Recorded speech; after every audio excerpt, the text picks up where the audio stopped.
Listen to no put it make him wanna. Shivana representing Faruga. Hello everyone out there listening to us from all over the world. Good morning, good afternoon, good evening.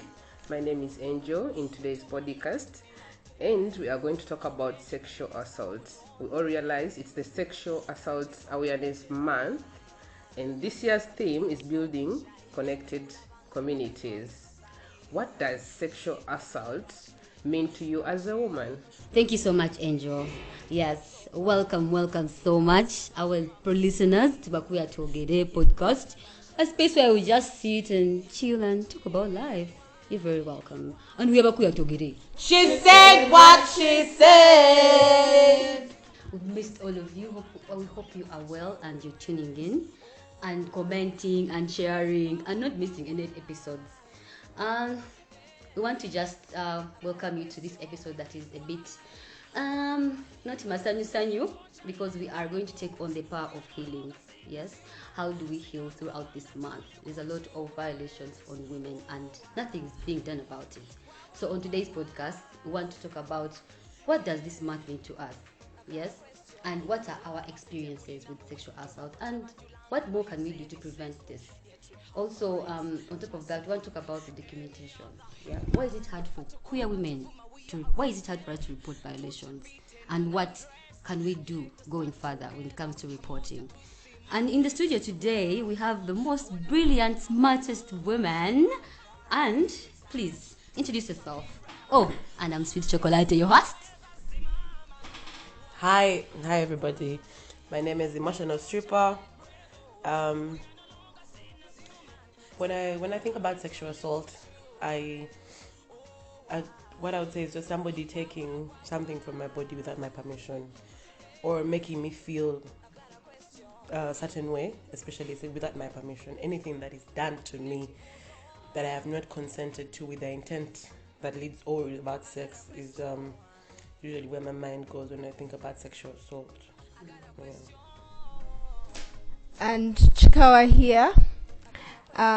For me, it's nice to be here. It's nice to actually have a conversation. It's nice to have a conversation that addresses sexual assault within our context and from a different point of view and the complexities around it. And when I think about it, for me, actually, I'm thinking how what was in our physical world is now, because of limited addressing and documenting, is now expanding into the digital world, and it's being captured, and this data is out there somewhere, somehow. But it's also it makes it a very difficult thing to manage or control, because I love to have control. Yeah. Nice to be here. Subi here. It's good to be part of this conversation. It's a very vital conversation. For me, I believe there's a lot of healing that needs to be done in the community, especially for women in all aspects of life. So yeah, there's a lot we don't recognize as sexual assault, but it is actually sexual assault. When you sit back and think about it, all the years that we've gone through from when we were children and everything, there's a lot that has happened to us that is actually not good and related to sexual assault, and we do not recognize that. But because of the power of such conversations, we are starting to recognize, and maybe we can help and guide others through it. Yeah. Like, speaking of the theme, building connected communities, I feel like it's a very nice thing, because imagine if the community was aware of the impacts of sexual assault on women. Don't you think it would do more? Like, what do you think about the theme? Like having to be together and like a whole community involved in the battle for ending assaults. Yes. For me, I think building connected communities is an amazing theme for this conversation, because sometimes it's difficult to see what you don't know. And when we are connected and we get to hear people's stories and how this particular vice manifests, it also makes it easier to see it happening, but also manage it, because you will see the different ways in which it can manifest. Like sometimes a person will make a comment, grab your hand, you're like, okay, they have grabbed my hand, but they have not maybe touched my breast, but it's assault, and somehow that's how someone felt. And if they share their view, their perspective, you get to know and see it and actually point it out and be like, oh, that person is actually assaulting me sexually because of how we are. While I was thinking about the theme building communities, it goes back to, we've actually been trying as women for a while. Like I said, we think about the Me Too movement. Also, we had our own Me Too movement in Uganda, as it around 2020, where Denzel kept coming out and people started realizing the things around that person. And so it also, what I've realized is that it makes it okay to come out and speak. Because we need to understand that sexual assault does not happen. It's not a unicorn kind of case that one person has been chosen annually to go by the gods to go through sexual assault. You realize that it happens on a daily basis to women, to everybody, and so when we build communities, we create platforms, we create spaces where people can come out and share their stories, and people are held accountable. One of the things that happened during is that somebody came out and was during that Ugandan one.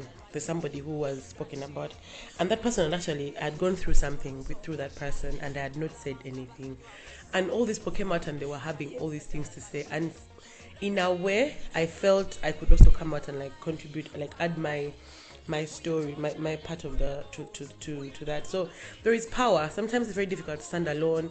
Sometimes you don't know how you're going to, even solutions. That's fine. When we build communities, we have the community of the survivors, those who have created solutions, those who have. So we create sort of like an ecosystem that is standing together against a certain thing. Yeah. I feel this is a very important time to dissect the word sexual assault in its context, so that all the women out there can understand what entails sexual assault.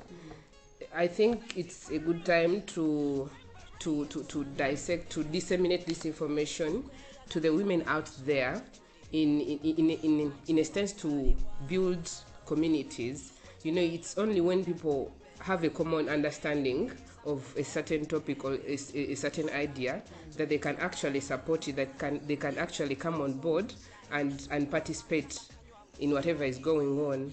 So meanwhile, sexual assault is sexual contact or behavior that occurs without consent of the victim. So this can be emotional, it can be physical, it can be verbal.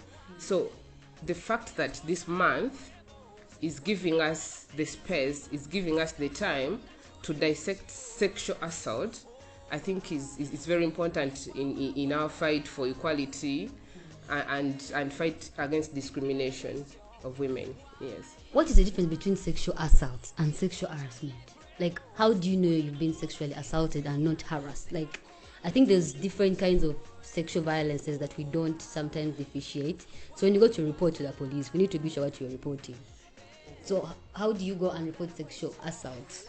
Is it like different from, you have to like explain how do you explain assault when you go to police? Assault is a component, I can say, or an element of sexual harassment. Because sexual harassment is a broader term, but sexual assault is a component of sexual harassment, and sexual assault is provided for in our laws, in our Penal Code Act. It's a crime, actually. It's a crime, and you know all crimes are reported at police. So you can actually report sexual assault to police. Don't fear. I know most of the people fear to report sexual assault because they are shy or they fear to be judged, things like that. But actually, you are protected. The law protects people against sexual assault. But sexual assault in its sense is a bit more physical. Yeah, it relates more to physical conduct and behavior. I think Samantha can add to that. Emotional stripper. Samantha went out.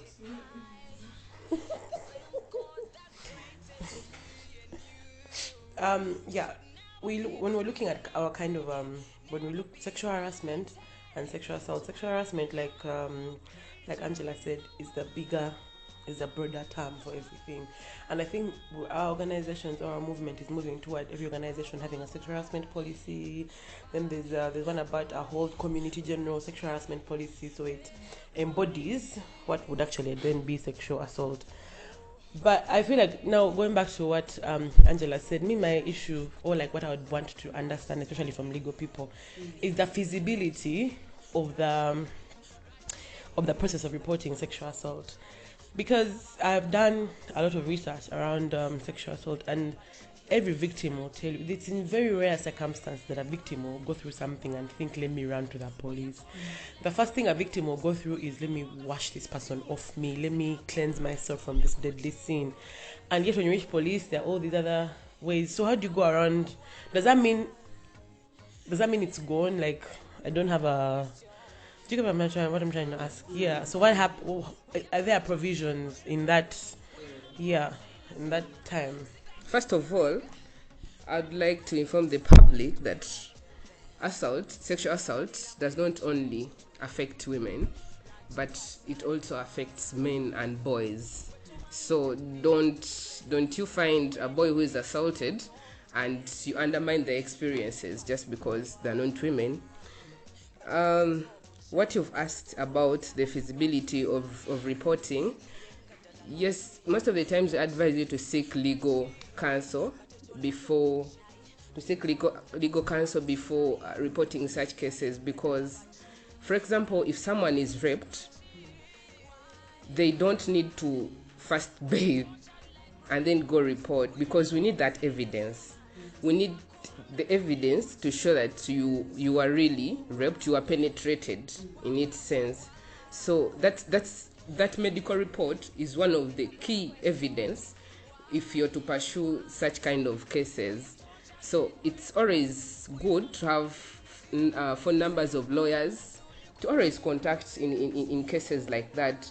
Even if you are out there and you find a victim of sexual assault, you need to advise them according to the legal knowledge. Most of the times we panic, we go report cases and we end up losing them. But if we know this kind of information, that most of the times we need to protect evidence.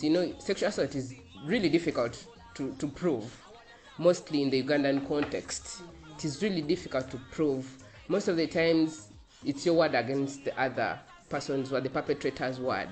So we need some kind of evidence. That's why police gives you, when you report to police, they always give you police form 3A, that medical form. You take to the medical officer, they check you, they fill that form, and then you bring it back to police.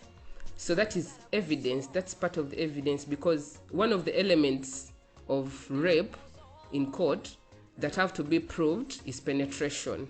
And how do we prove penetration in cases of rape? We prove it by that medical report. So if you destroy that kind of evidence by bathing before reporting, that means the medical officer will not find that kind of evidence to show that you are penetrated. Yes. And also that happens to other sexual assault cases. It also happens to defilement. It also happens to indecent assault. So in these cases, we have to be vigilant not to entangle the evidence, to tamper with the evidence. Indecent assault, it's also that kind of an unwanted behavior, maybe touches, maybe jokes, words, verbal. Yeah, that is indecent. For example, someone finds you, they try to undress you. Oh, that is indecent assault. Like, for example, what was happening in Uganda in the previous years, when women were stripped naked just because they were wearing short skirts. That was, yes, that's why it was outlawed, because it was in its way promoting indecent assault. Yes. I have a question. We talked about in case you are assaulted, because you need a doctor's report. Now, in the case of maybe LBQ women, and someone uses a toy on you, how are we going to prove that? Because usually for when it is the other side, maybe there's semen or something, there's that kind of evidence. So if someone uses maybe a toy, a finger, or even a finger, and they assault you, how is it that easy to prove? In law, actually, there is what they call corroborative evidence or circumstantial evidence. So sometimes they might consider the circumstances around. Yeah, sometimes evidence is built according to circumstances. You might not be able to prove the penetration, but at least the circumstances around can also be evidence, can be used as evidence in court. I'll give you an example of rape. Yeah. For example, you want to prove rape, but you don't, someone has bathed already and stuff like that. We'll start by asking, where were you? Where did they take you? Where did they get you from? Did they put off your clothes? Things like that. Those are circumstances that happened around before and after. Yeah, the act. Yes. Yes, I have. For me, something else I also wanted us to think about when we talk about sexual assault, and why I think it's important for queer persons. It's because it also encompasses the touches. Okay, because normally when we look at rape, it's a bit very heteronormative and very you might end up just thinking that's where you have to go. But sexual assault does encompass non-consensual touches of your sexual organs, and those include breasts. Just saying. I just want us to have the whole idea. So and therefore the circumstantial evidence that Angela is talking about can work. However, we also have to think of the context, who we are, how are we going to report, and why it's also important to seek assistance before you go in there, report a case, and maybe find yourself now inside. Because of who we are and how is the law seeing us, because things can quickly change fast. So always seek assistance, reach out. You have the numbers. If you don't, you can always put in the comments, seek assistance somewhere, somehow, and you're guided properly on how to handle this situation. Sometimes you even report wrong cases. You find you have no case. Like you report, but like after some time you find out you don't have any case actually, and the victim goes free. Because we're very looking at the ground, and that's the issue with life, even joy or sadness. So we look at big things, but there are things that people are common then that actually constitute sexual assault. That when before somebody touches you, that's, for example, I went for a party. I remember it was my very first party in this community, so many years ago. And so this person walks up to me and they're like, "Oh, I thought I'd been with the biggest queer woman that I know, but I've not, because now you're the one. So now you're the person I want to sleep with." And I was like, "I'm sorry, what now?" So last year, I met this person again it had been so many years past, and I know the thing about people who actually violate that they don't remember. Because in that moment, for me, I stopped looking at myself as a human being, and I became a sex object. I became something that somebody looks at, and then I see this person in a space again, and I was so uncomfortable. I actually had to speak about it to the organizer of the space. And turns out I was not the only one. This person had gone around. Yeah, they had gone around making inappropriate comments to people and everything. And so for me, I feel like the one thing that we need to speak about, or like let people know, is that anything, like that's the thing you're saying, that without your consent, anything, like if I don't know you a certain way, there's certain things you have no business telling me. Otherwise, that is heavily like assault, or there are certain messages you shouldn't be sending me. There are certain pictures you shouldn't be sending me. There are certain ways in which you shouldn't be touching me, because we don't have that kind of relationship. There are boundaries in place for these kinds of things. And so when looking at the bigger, I don't want to call anything small, but the ones that society really sees as now this is assault. There are those subtle things that we let grow, and then we grow up, and then in the future we're like, oh, but wait, this wasn't okay in any way. Now that I'm older and I'm more awake, I listen to things like my uncles would tell me, and I'm saying, how are you saying that to a child? You know, how are you saying that to a child? And now that we are more in a generation where we're very alert and very awake, I think it's very, yes. And I was not happy about it, but I'm also saying it's actually a good thing, because now you start to set your boundaries early. Don't talk to my child like that. Do not say this about do not carry my child on your lap. Why are you carrying my child on your lap I don't know, you've come home, you've picked my baby girl on the floor, you're carrying them. So certain things that we have been ignoring, the subtleties that later on, when you sit down and think about it, like, have you ever been abused? You're like, no. Then you sit through your life and you say, but this time I felt like an object, and this person sensualized me, and this one did this, and then before you know it, you're very sad. Like, you're walking through a life and thinking, this whole time I've gone through abuse in any way that I could actually go through it, and I've been going, yeah. So some of us might be, you heard when Angela mentioned verbal, that sexual assault can manifest in a verbal form, and you're wondering, okay, now if somebody sexually harasses me verbally, how do I report? That's where now indecent assault comes in. When you're reporting a case, you don't go, you just say reporting an indecent assault case. So like we earlier said, that sometimes your case might be thrown out simply because you didn't know how to report it, and people are all wondering. You might want to report a case, and now they are telling you they want evidence, and you're like, now where do I get the evidence? Now that's where, inappropriate comments, you find someone's number in a group, in a WhatsApp group, you get it privately, send a funny comment, like also, as ourselves, we have to be, not only to set boundaries for yourself and your children, but also out of respect for other people. You don't also want, honestly, as a queer person, to find yourself in a situation where someone is reporting you for indecent assault and you're saying, no, I didn't. How? When you're busy getting a number and saying, wabulo, on code, like, honestly, on code, as, okay, Africans, we by the way, even if sexy stripper, emotional stripper goes size young, some of us, we find that offensive. So also consciously avoid things that people might interpret as sexual assault. Avoid them.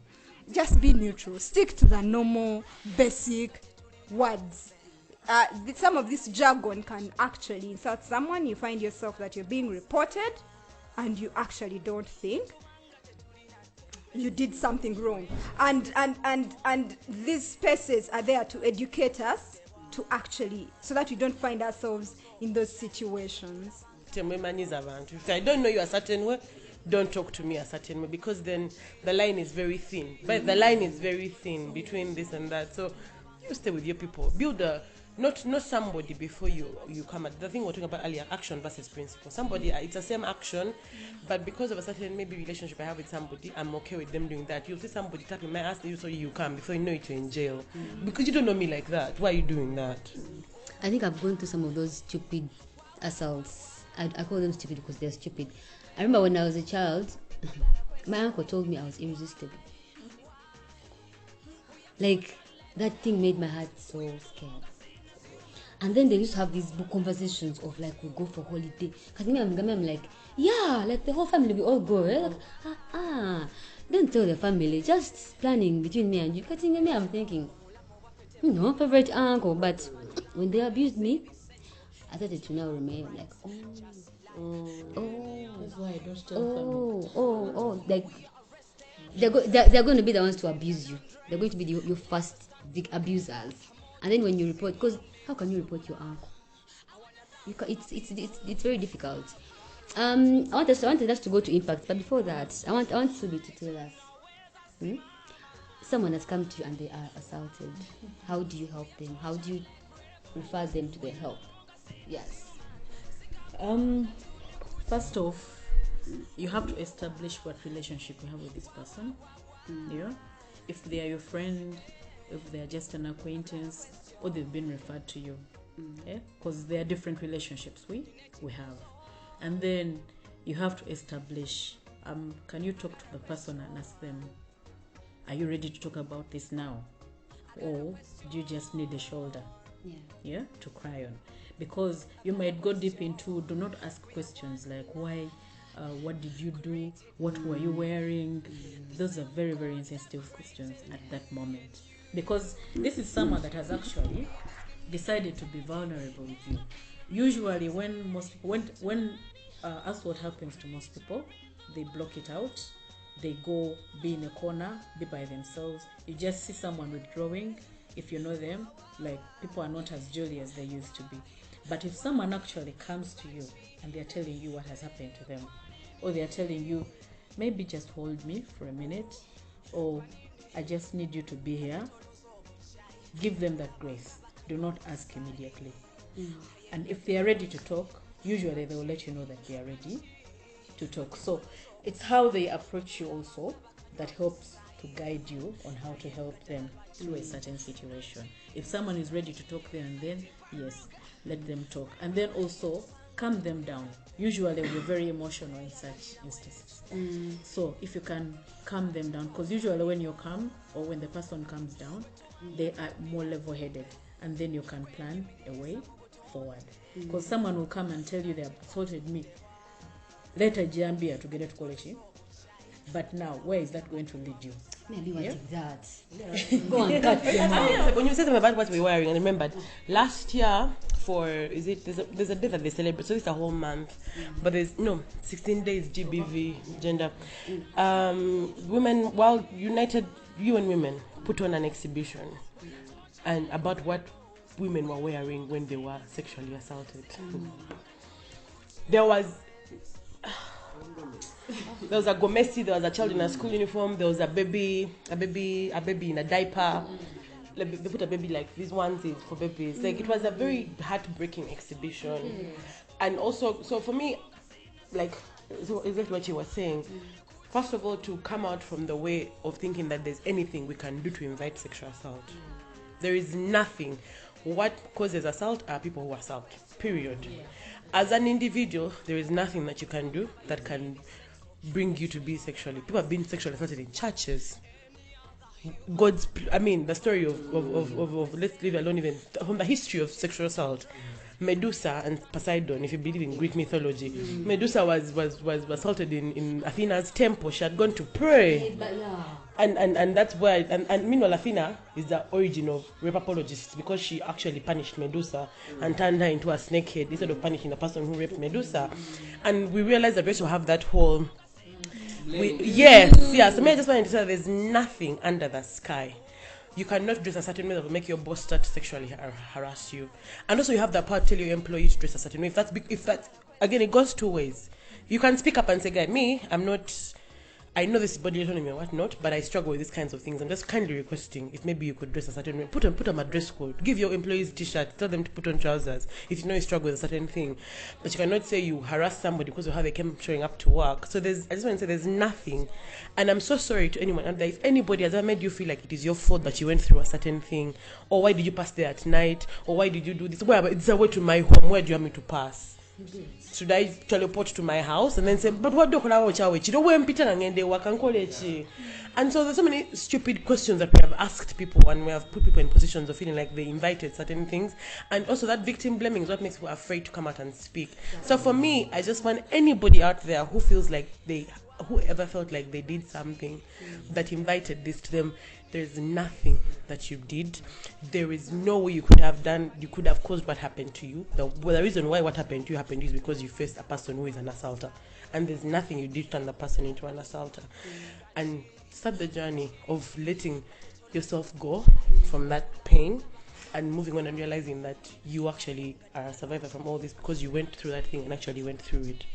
Yeah. I would say believing the survivor's story, because most of the times we tend to know more than the people who are telling us, like undermining people's experiences, and then also allowing them make their own choices, because some of the survivors don't want to actually go for justice. Like they don't want to continue with the case in most cases, because when you go to court, they bring back all those memories. So some people don't want to go through that, and they're willing to heal even without seeking that kind of justice. Justice is in many ways. So they want to heal without seeking that kind of justice. So you should always ask. Not every victim or survivor wants to go to court, to go through the legal processes. Then also what I would note out is using sexual assault to manipulate people is actually undermining the experiences of people who have been victims of sexual assault. Yes. In most cases, people have used sexual assault to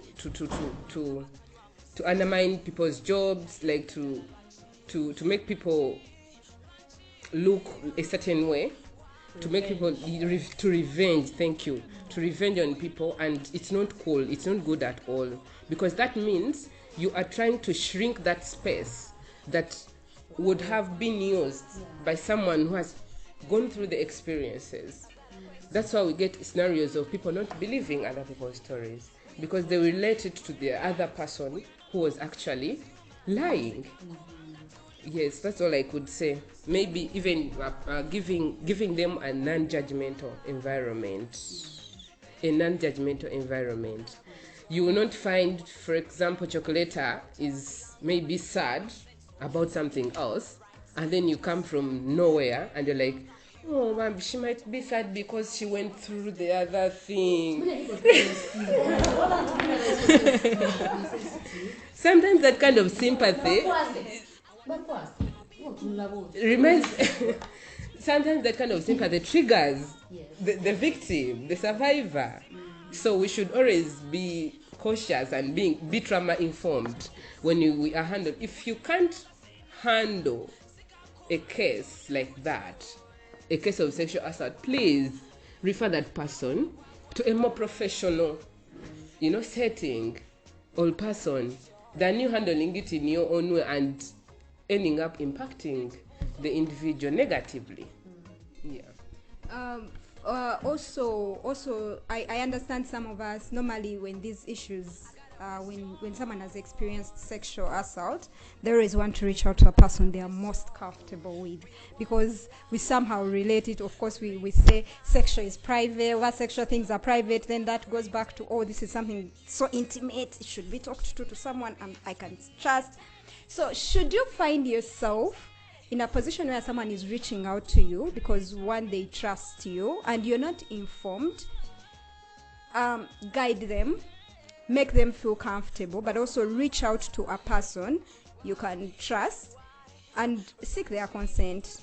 Somehow let them know. See, someone can reach out and you're like, you know what, I'm not in the best position to help you, but can I reach out to someone I trust will help you? Be very, very sure to deliver it. Put some empathy. Some of us were raised over how we don't know how to cover some of the things, but guide, like build them emotionally, and then also ask them what they would like, and then you reach out to the person and also let them know. If a person says no, respect it. It's their choice, by the way. It's their choice to either pursue this or not, or what they will want and what they would seek, and always remember to respect that. If you don't know what to say, actually you can also tell someone that right now may not be in the best position to assist. For me, I think honest works than us going off and say things and someone won't forget. Honestly, the person who is emotionally hurt by your words will never forget. They will never forget how those words made them feel. And for you, you would rather apologize and say nothing than say all the wrong things that will make this person never forget their experience. And even discriminating victims and survivors. because someone went through something, you now relate with them in a certain kind of way, a very different and discriminative kind of way. For example, a trans man, I'm sorry to say, but a trans man is raped, and then someone comes out and is like, a trans man? Can a trans man be raped? That one is not even a trans man. I think they are just bisexual. You get things like that. So you're limiting someone's experiences to what they went through. Okay, someone's sexuality to what they went through. You understand? Me being raped as a trans man doesn't make me bisexual. Hope you understand what I'm saying. Like, because narinde pingidwa ako tekitegeza nti koolo we banrapinga nafuka bisexual. Yes, because oli ayisobola okugamba nti olaba baali bakozeko sajeti kati ogamba oti ambuno tosobola kubeera bisexual. Okitegeera? You've ever experienced that? Ogamba oti ambuno tosobola kubeera bisexual. I'm telling you, such conversations are there. People are really ignorant. Nga twenda bwomukakasa nti munange I don't do this. I don't do dicks. You understand? Nga chogama bakuraping abakozesa ki. You know, things like that. Yes, that is limiting your experiences to your sexuality. Yes. I've just actually remembered that for the longest time that I know myself, I actually didn't know that, but I think a year or two ago I realized that I have never stayed at a man's place. Like, I've dated people, but I've never actually, like, this whole thing where people date people and stay in their homes. I had never, like, seriously, I had never, like, I would prefer to have my own space. You come to my space, but I didn't actually know why. So when I was about 13 years old, my cousin brother, my dad and mom had moved away. So they brought cousin brothers to live with us. I have more brothers in my home than sisters. That's a fact. So I grew up with more with boys than girls. So one of my cousin brothers, it was me and my sister, then like 4 other cousin brothers, and they were like grown up, working and all that. So we had this one rule in our home whereby our dad used to say, as long as a boy has made 16, it doesn't matter if it's his own boy or anyone outside our home, you stay in the boys' quarters. So basically the main house was for the girls. So we were only 2 girls, and then my brothers were in the boys' quarters. So boys were not allowed to come into our house. Now this is an extent whereby 2 girls are living in the house, there are no parents in the home. So one day I'm sleeping, everyone is not around. I'm sleeping, and then my cousin comes into my bedroom and starts.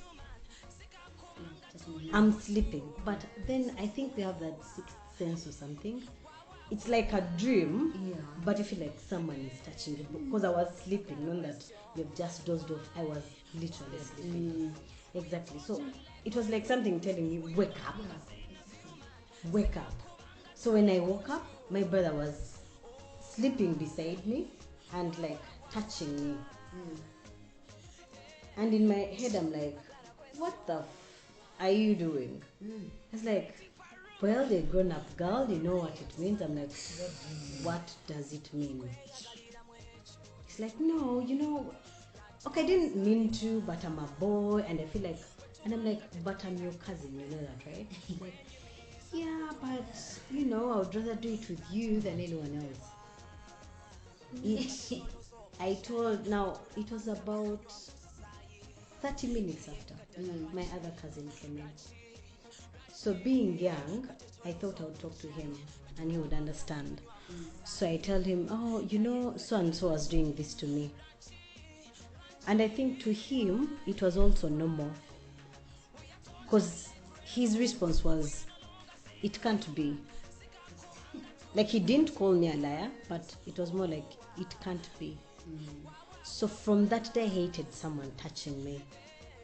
I didn't want anyone, even when I loved you, but the moment you did this, I was like, no. So I kept on going into relationship and people thinking, You touch me, no. exactly. No, they even think that you don't want to be touched. Or actually, I remember my first boyfriend that I ever loved called me a lesbian because he could never touch me. Like every time he extended his, I'm like, no. Like, are you a lesbian? And I'm like, no, I'm not. It's like, really? See? Because when he finds me with my girls, we are touching, and we're okay. I would never let a man But touch because me. of your experience. Exactly. But deep inside, I didn't know. I didn't know what exactly. I didn't know what happened to me until that day. So recently, it was one of my girlfriends that mentioned. It's like all the time that I've known you, you've actually never had a relationship where you go to someone's place, like commit to this person and say, "Oh, I've stayed there for a week," and I'm like, "Well, it's not what I want. I think this works for me."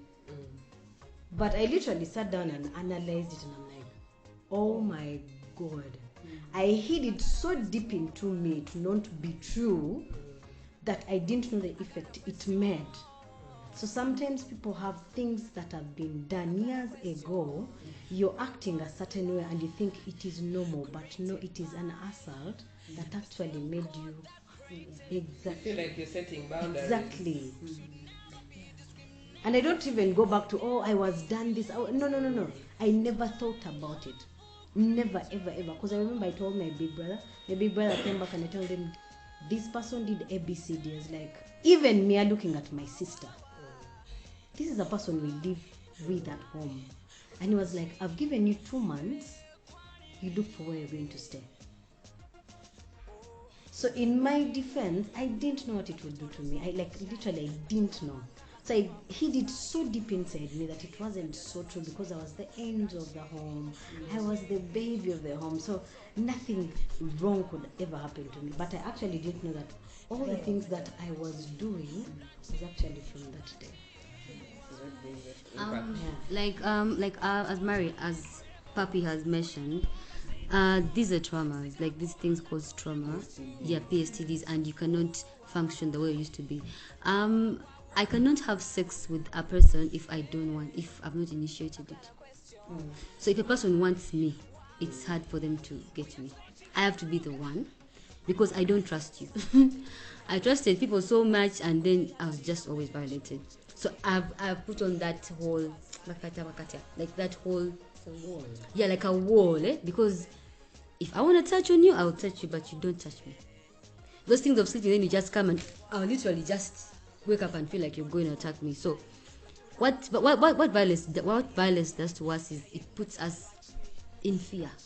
Like you're always scared, like this is going to happen again. Like what are some of those other impacts that you think? Fear, socialize, to relate. It's a lot of impacts. A lot of PSTDs, post-traumatic disorders. A lot fear to socialize. You can have restless nights, nightmares, panic attacks, anxiety. You can lose appetite. Even in your romantic relationship. Exactly. Even sexually. I mean, if you're in a romantic relationship and someone was saying they won't even let someone touch them and yet they are dating them, and then it messes up with the other person, especially now in their case they didn't know why they were doing that, but sometimes if you've identified, you need to be able to communicate to the person you're with, this is what is up. Yeah, so even your romantic relationships are going to be affected in time because of this. Someone asked me like, "Nezi nakwata." like I'm not the one. I'm like, I know, but you need to take me slowly because I need to come to my point of 100% okay. Otherwise, I'm giving you mediocre love and being fake. Because there's also an inferiority complex, because you learn to see yourself a certain way, and so you feel inferior. We're looking at it from a point of like maybe even at work, like you tend to start feeling because if, for example, if your boss is talking to you funny, not even doing it, but talking to you funny, you don't perform well. You're afraid to show up in certain spaces. You're afraid to, like, you don't even like speak. You believe that. Sure. I was sexually harassed on my first job. I was working in a company, I won't say the name, but I was sexually harassed by the manager. Stroke distributor was the manager, at the same time the distributor. And from then, since then, I don't want to be employed. Like, I fear to be employed. I don't know how to even explain it, but I feel like even going into an employment space, when I'm an employee, I'm not safe. Yeah, so that's what I wanted to share on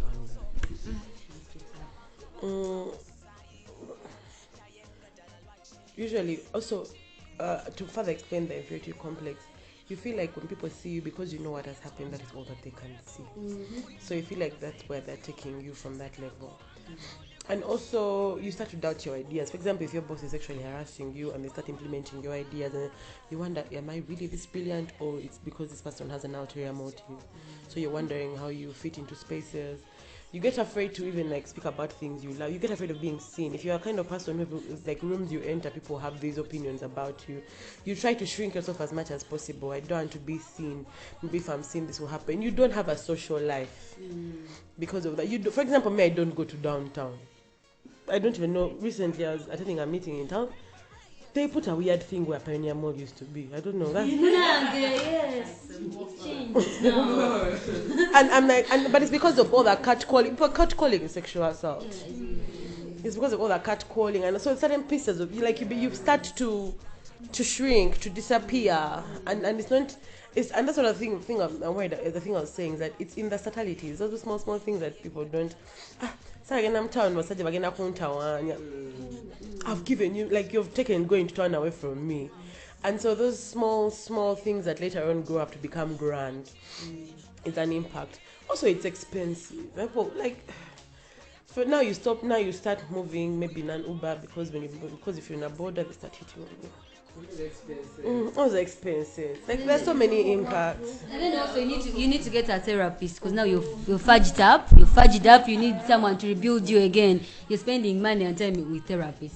Yeah. moving at night, Also, I think it also, in some instances, you know how someone spoke about low self-esteem. Then there are people who got overactive instead. Yes. Yeah? They are overcompensating because they are trying to cover up something. Yeah. They get more sexual. That means they end up leading a more reckless life. Yeah? They will sleep with anything and anyone that comes around them, because they do not value their body. They don't feel worth. They don't feel any worth. So they are overcompensating because they are trying to cover up a certain pain inside of them. Hurt people. Yeah, we're having a session with the therapist, and she said, like, some people even start exercising, like, to cope with all the stress and trauma. They start gymming. At some point it's not, because it becomes excessive. Because every time you feel down, you go to exercise. Every time you feel down, now you're working out your body, you're working out your mind. That as a coping mechanism. Other people be so talkative. Someone talks from morning up to evening, but they're just trying to cope.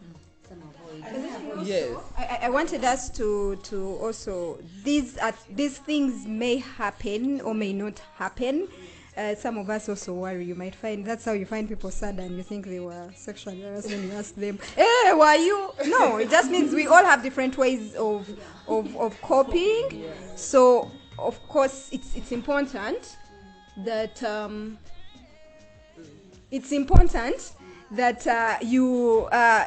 this is to allow you to be self-aware on how this has impacted you.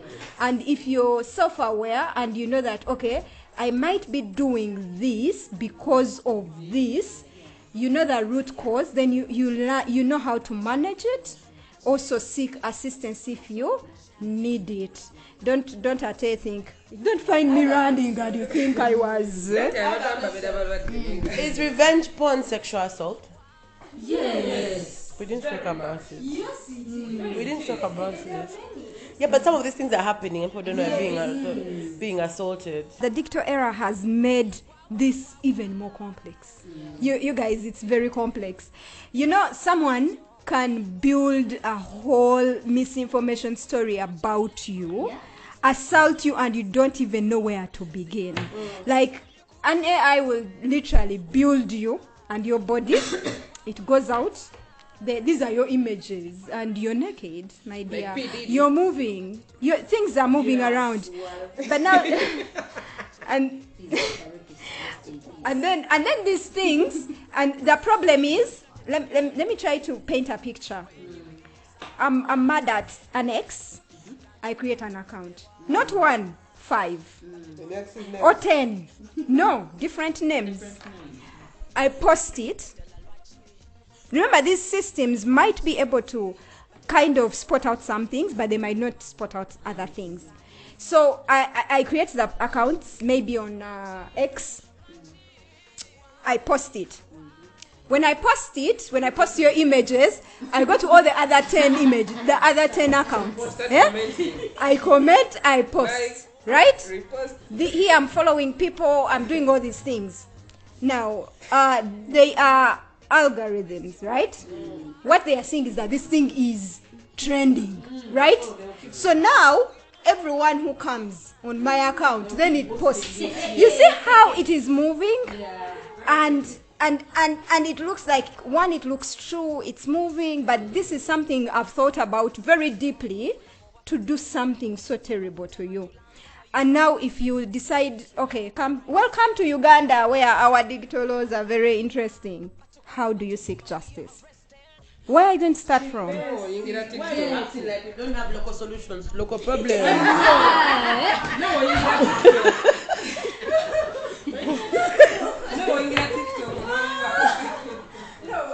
I'm trying to show us is that you might even not know. You will be like, did you start this? I'm like, hey, find all the information you can. Do all your research. Are you sure it's me? It's not me. And it has left you with the impacts very great. By the time you get to that point, it's gone. By the time people actually realize it's not you, it was wrong, there's so much that has been messed up. We forgot one impact, death, suicide. Yeah. When you're like, you know what am I doing in this world that is just looking out to hurt me? Do you know that in our culture, when you sexually assault somebody, chances are high that you're going to pay a goat or a cow? 200. A goat or a cow. Yeah. And that is manual if you assault a child. So about adults, you hug it out. And then you're like, no, I'm being honest. Yeah.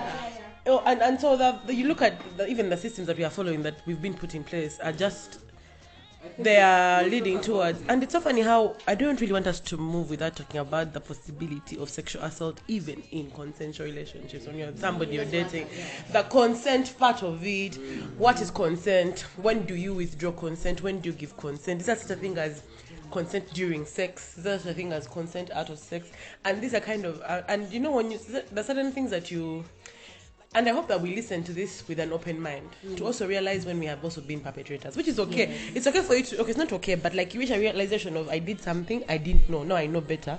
I can navigate life in a different way. Where we've all been, where you take things for granted and your partner says no, and you're like, express my part. Now but we are together, and then it happens, but you actually sexually assaulted that person because they didn't cooperate. Can I add something to what? About the impacts, I think from when especially children, like in those, like really the families that are not well off, usually when something like that happens, you know that most times the girls end up being married off to the very person that assaulted them. Yeah, so sometimes they end up marrying off these girls to whoever actually assaulted them. When you spoke about being paid with a cow and a goat. Yes. Some of them in those other communities that are really, really, really not well. Also, me, I wanted to also mention something around the impacts about people, how they tend to joke. You know, when she said something and then we laughed, and then after that I caught myself. I'm like, okay, all right, that wasn't okay. You know, I was like, okay, we laughed, and then how does somebody listen to it and feel about it? And we, as a person, I do apologize. And then also consent. You see, some of these things. One thing is that everything has to be taken. Every relationship you enter, every individual you meet, take them as an individual and do not carry your previous relationship experiences. It's difficult, but all these things take awareness into your relationship. Somebody said that sometimes they ask for consent and people consider them boring, right? Yes, and then someone is like, imagine now every time we have to go through this whole process of how do you consent? Can I No, you guys, like honestly, some people, because we have to understand also, we don't want to box people's pleasures and what makes them, you know. But if you carry that on into now another relationship, maybe you don't ask for consent, or yes, and then that happens because of your previous experience. So we have to remember that, yes, and by the way, once it's non-consensual, you're going to go in for sexual assault, but consensual can be in different ways. You can consent in different ways, but remember that always. People might come from, I want it rough, I don't want, please, be very conscious. When the safe word is mentioned, consent has been withdrawn. Even doing rough things. Safe word is umbrella. You don't, I can withdraw consent at anyone. You're starting nonsense of parliament, but when the plane has set off. Sepa said, once the train starts to move, it does not stop. This is an MP saying when the head of a plane in mid-air. Okay, this is very, very hetero and very heteronormative. But also I had the blue balls, right? Are those things? Someone told me it's not true. Just so you know, people who want to lie to others and force them. So when I was in S6, I had a boyfriend, and I think they watched porn and they got, excited or whatever. So while they are chilling and they are trying to, and I'm like, I didn't make you watch your porn.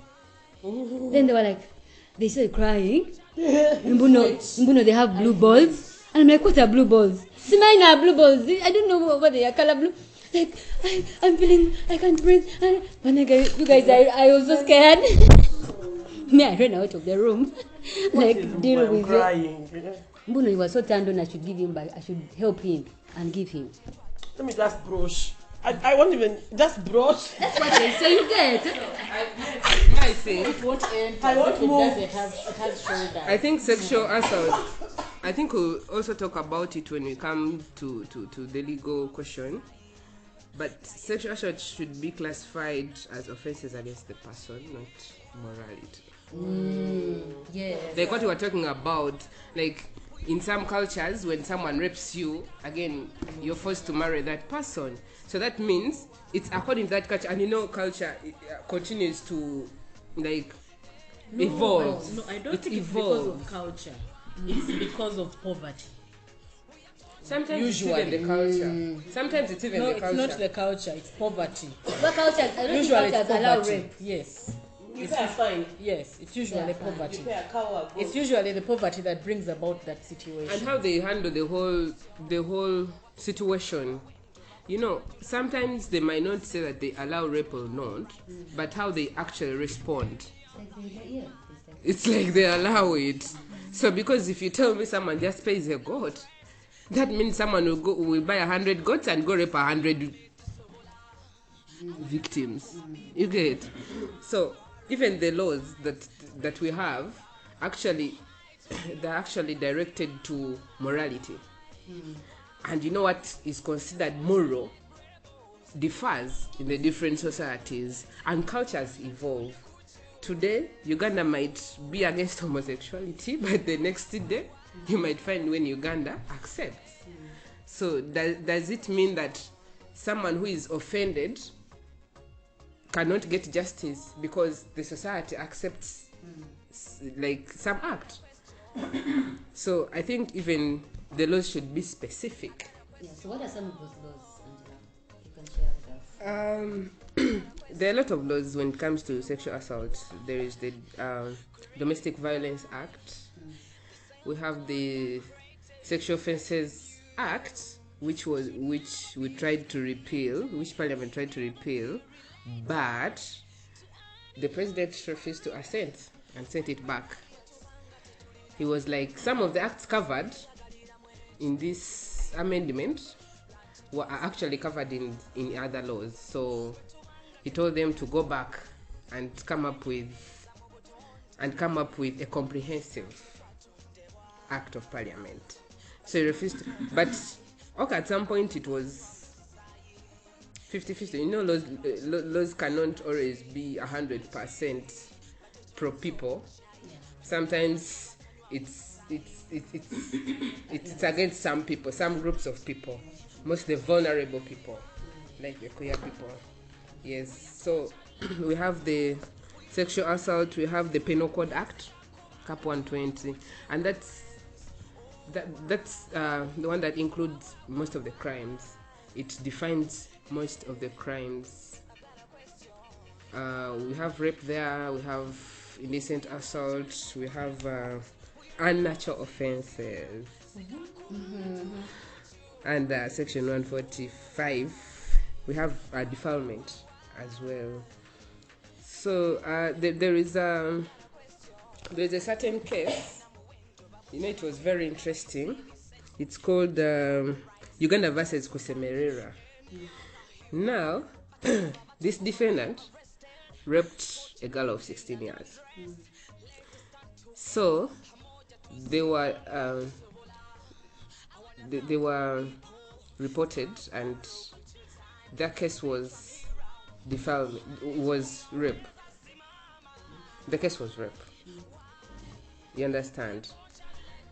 And then rape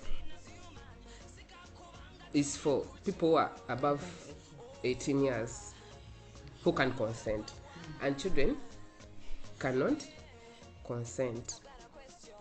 No, actually, they were reported against defilement. You get? So what happened is that court said, so the defendant was arguing, the side of the defendant was arguing that this person should be convicted for rape, not defilement. I think something like that. For rape, not defilement. And then the other side said, since under rape, it's for all the people, adults, who can consent, and defilement is for children who cannot consent. And in this case, it's a child who could not consent. So they can go for aggravated defilement, not rape. Because the penalty is different. It's what they wanted to argue out. They wanted to reduce the penalty, arguing consent. And yes. But you see, also one, the legal policies are there, but also some of us who may find ourselves maybe at work, like emotional stripper mentioned, there are policies at workplaces. You can seek assistance, seek redress and justice in whichever way you'd want, looking at the policies within your workplaces. Most workplaces right now do provide for that. And also employment, is it the employment act also, I think? There is a lot of redress there. Like, but as we mentioned, for if you're trying to go for something like maybe rape, and it was something around our normative heterosexual sexual acts, it's a bit, let me say, a bit easier when you're like reporting a man, you're a woman, and things like that. However, if you find yourself as a queer person reporting another queer person, it has a lot of complexities around it. Kindly reach out so that you seek guidance.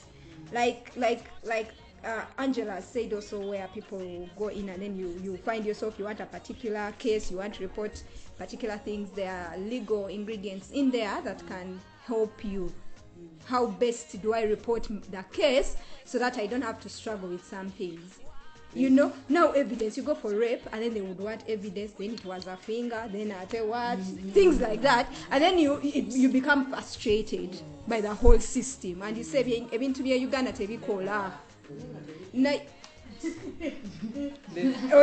if you seek assistance, we can always find a way. Like I mentioned, complexities from our community, and who else is involved and who else might be impacted. That doesn't mean you don't seek assistance. Please reach out. Like Mo will share the numbers and who you can assist, who you can ask. Yes, I know we've talked about everything else, but I want to ask, what are the perpetuators of sexual assault? What things are like lead to assaults happening? For example, me I blame the government and the policies sometimes, because if they had more policies to protect women, no, there is incidences where like reporting. Why is it difficult? Why and they just see through like the evidence and they just work on them? But because of probably the poor, the laws are a bit structured, poorly structured. What we don't. That I would have to say something. You're wrong and you're right at the same time. It depends on what assault you're talking about. Because most assaults that people do not actually report are assaults that are happening in our own homes. That's what I'm saying. Like so many people are going through, actually most people that become assaults in maybe adulthood are people who have been assaulted when they're young, because they don't know what to do. They just reflect their pain onto other people. So instead of seeking help from family members, from a counselor, this has nothing to do with the government. Because say, let me give an example. I have a friend who was defiled from an age of 9, and right now he's 26 years, but he was defiled by the uncle. So when the first time I asked him, I was like, what happened? It's like, this is something I've never told anyone. They see me act different and they don't actually care. Or this person has been doing it, but because it's family, no one talks about it. But this is the person I've been living with my entire life. And he's the most loved person in the family. Like those uncles that you say, oh, this is our best uncle, but he's assaulting these kids, he's defiling. So my friend is like, where do you go? This is my mother's brother. I stay with my granny. So we stay like, so what do you do? Do you know what I was saying? The laws, eh? Right now we have the AHA. We had the anti-pornographic law. Like there are those laws that just pave way for such violences to happen. For example, if there were that pornography law, do you think women would have been stripped in the town? But there were these laws that allowed for it to happen. And who makes these laws? But I'm just trying to say there are laws that they're supposed to do laws that protect. But like from producer's point of view, yeah. Now that is, I think that's something totally different. She's talking about the root cause of where this comes from. A child of 9 years is not going to know that there is a law that can protect me, yeah, unless they have been educated about it. So there's no way there you can blame the government for this. Yeah. Yeah. So it's that root cause. Now we have to go back to the root cause. Some of us are parents right now. Yeah, we have children. Talk to your children. Believe your children. Yeah. If the child comes to you and tells you, this is what is going on, I mean, for some of us, it might be too late. Yeah, we don't have that. But if you have someone that you can help, if you have a child that you can tell, no one is supposed to touch you this way. If someone touches you this way, please let this and this person know. Yeah. Yes, there might be a few cases where some of them might lie, but when you first listen to the child, give them time, investigate, and then you can carry on. But when it comes to the laws, a child will not know that there's this law. A child is scared shitless. Yeah, like you don't know where to go. You're going to lose your livelihood. You don't know anywhere else that you can report to. If you report maybe at school, even school is not any different sometimes. Yeah, they'll be asking you, "Go you get a bichi?" Yeah, see. So as long as the children know, and they have, that is where we're supposed to start from, because the family is where it starts from. Talk to your children. I don't know how many people have been excommunicated because they called out their abusers. How many people can no longer go for family things at home because the families chose to side with their abusers? How many people have been called difficult in this community because they've not stood for certain bullshit and but just because they have, they said somebody said something about them not comfortable and they were audacious enough to say, but you don't know me like that. And then so that sometimes it looks like the reward for holding people accountable is its communication.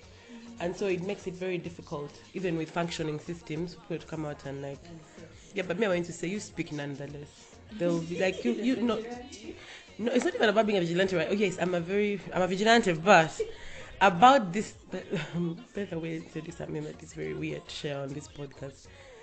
Every male that has physically, sexually harassed me is dead. And funnily, my best friend asked me, people just... They don't drop dead, but actually they've all died of accidents. Again. No. Disclaimer, did I want to have a hand in it? Yes. Did I have a hand in it? No, unfortunately. But so where the government is to be blamed is enforcement. Because we've seen many perpetrators out on the streets moving freely. They lock them up today and the next day they are out. So government needs to strengthen that enforcement of such laws. I'm also saying when they're just 2 years to finish their terms, that is, I don't know. What message and what culture are we actually putting out there? What are we saying? What are we communicating honestly? But also I realize that one thing is that you mentioned something about excommunication, but also where the perpetrators try to restructure the story is very common. Oh, that person is a blackmailer. Very common in this community. Very common. Please, that isn't cool. It isn't. Don't start. Someone wants justice, and it doesn't matter how they want it. You caused it yourself. If you want and some did something to someone, it's wrong. By the way, it's a crime. It shouldn't be mediated or whatever. I agree. But it's a complex issue in the community. And if the person says my justice is financial, do not call someone a blackmailer. You chose that path. Every action has a consequence. So people tend to actually also play that card, and somehow we actually sort of be like, oh, okay. But also we have to know that some of these things that happen behind closed doors are difficult. It becomes my story against yours. And then they did this. No, I didn't do it. Then we are there struggling, and like we said, our kind of as queer people, our kind of sex may not have evidence. You get? So it becomes one could take. In that exchange of you did this, you didn't. The person that was violated might actually lose their will to fight, because they're feeling like I'm not going to be believed, or because someone that is the person, the perpetrator might be might have stronger words or stronger connections Powers. or something. Yeah. So very the loud person, voice. yes, the victim might actually, and because you already have the trauma of I was violated, yeah, and then you're trying to speak on it, and then this person comes up and they're probably louder than you, and they're even traumatizing you a little bit more. So it gets difficult. So words of hope. But also, there are blackmailers. I've seen, you people, you don't know what a wrong sexual assault charge can do to someone's life. Like, by the time you come out of that, there are people who have, I know about a university student who killed themselves in UCU because such a story moved. And by the time the girl came out and said, I was lying, the person had already committed suicide. Yes. So while we are also aiming at empowering and going out into the world and being strong, independent, and also knowing what sexual assault can do to somebody, let us not lie. Because sexual assault is one of those cases where the victim story is the most important thing. What I consider sexual assault is what everybody else will consider sexual assault. So please, let's not lie. Let's because also the true victims who will stop taking serious. The more people come out and start telling lies, the more sexual assault becomes washed down. Like people stop finding it important to and yet these things happen. So people, if you're angry at somebody, find another. Like I said, they're on a vigilante group. I got you. So, but also do not. Yes, do. By the time because you can explain people, but then somebody maybe I found about it today. I went abroad, like now I come back 10 years later. And now it's a whole story. It has come back because these are things that so guys, there are ways to deal with your angry art. Also, I run a karate class. Like I'm out here. I feel like communication should be very, very, very, very important when you're like dating, right? If you don't want to have sex, please say. And then you keep quiet. Then after when you go, you say, you think it be sexual assault is the worst evil. Like you don't want to be a statistic. 1,000 women raped every day. You are also. Let it stop from maybe us, and maybe let's try to provide better platform to share such experiences, because as emotional strippers say, talking about it helps somehow to feel like you're not alone. See, Your children, give your children that grace that you did not get. People should also engage men in such conversations because according to statistics, men are the highest number of perpetrators. Oh, by the way, there's Men something we and boys. forgot about avoid how we can prevent. Guys, I think some of us are over trusting people that we move around with. Like someone was talking about how when you have a party and then a trans man or a trans woman takes advantage of you just because you're thinking maybe it's just a trans woman, they can't do shit, start undressing in front of them, you're drinking, you what. Hey, I think we need to create boundaries whereby if we can, it's not like we'll stop someone that is an abuser, we can't, but if you create certain boundaries to get us out of such situations, let's do that. Even family members. Especially. Family members want to sleep with your cousin, by your cousins. Those things, yeah, they're not cool at all. For me, what I would say is that I think sexual assault is something that buries so deep within our emotions, and it leaves an impact that is a bit very difficult to uproot sometimes. It takes a lot of awareness, Someone shared here, as you had years of actually finding out what you do was somehow impacted by something that happened to you. That takes a lot of awareness, my dear friends, a lot of work, so deep. Like those are like 1,000 whys before you get there. So please, let's avoid being the reason why people do some of these things to themselves or go through a particular way in life. Always be empathetic in places. Try to create a space where people can share. We are building a community, let's not forget, and that starts with us creating a very supportive environment for people to express themselves and believe in themselves. Some of the things we've said here, for me, I feel like some of them might be an opinion, but also some of these things are very ambiguous, that they are difficult to digest. Please, hopefully, you take something out of it, grow and change, and somehow let it impact your life. I'm a fan of changing people's lives or somehow, or inspiring them. So I hope this can do something for people, and that makes it all the difference. Yeah.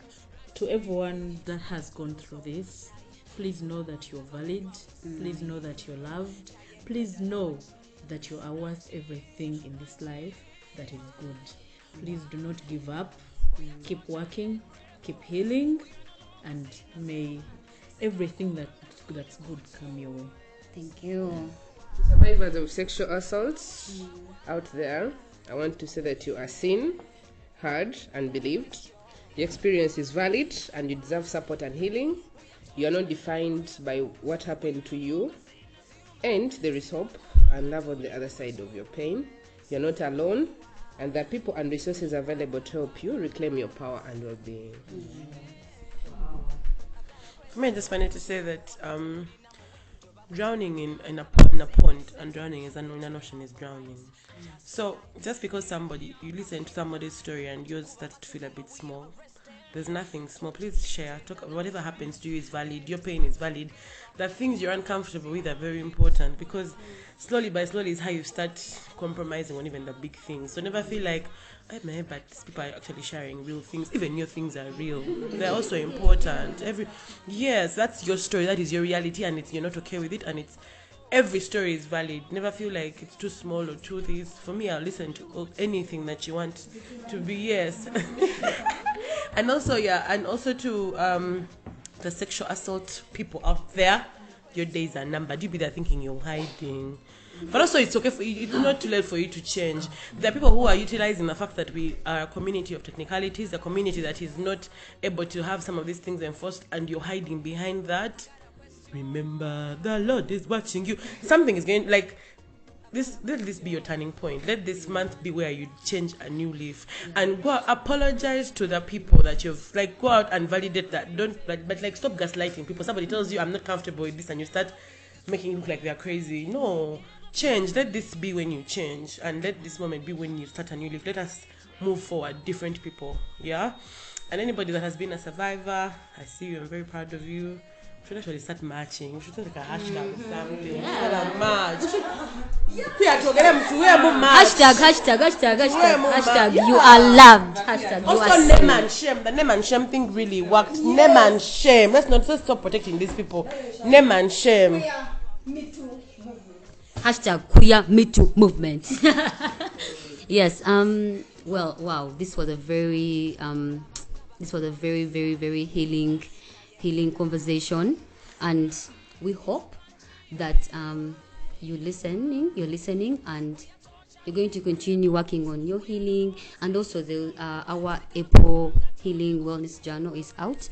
You can also use that to find some wellness challenges to work on. Man, this was a bit sad, but we are sorry if we laughed, because sometimes even to be you find yourself maybe laughing a bit, but you've been amazing. Thank you for staying on the podcast, and thank you for tuning in. We've been Baqueer Twogere. She said what she said.